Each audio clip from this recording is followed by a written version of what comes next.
These are the commandments, the statutes, and the judgments which the Lord your God commanded to teach you, that ye might do them in the land whither ye go to possess it, that thou mightest fear the Lord thy God, to keep all his statutes and his commandments which I command thee, all the days of thy life, and that thy days may be prolonged.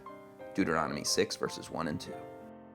In this scripture, we are taught that obedience to God's requirements brings the obedient under the laws that control the physical being.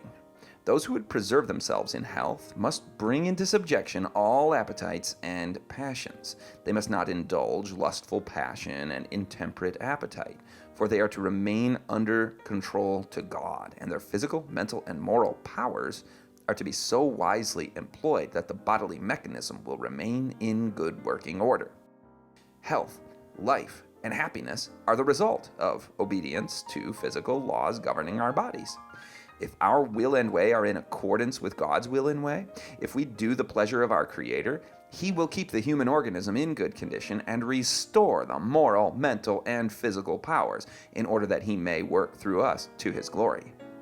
Constantly, His restoring power is manifested in our bodies. If we cooperate with Him in this work, health and happiness, peace and usefulness are the sure results.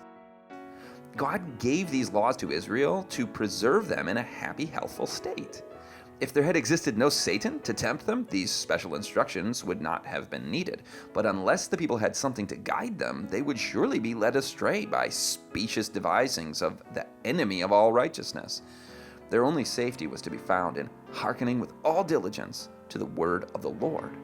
Parents who desire to train their children aright should heed the instruction given in these scriptures and allow their little ones to do nothing in disregard of God's commandments so plainly given. Let fathers and mothers faithfully teach their children these precepts and impress upon their tender minds the fact that in obedience there is life, health, happiness.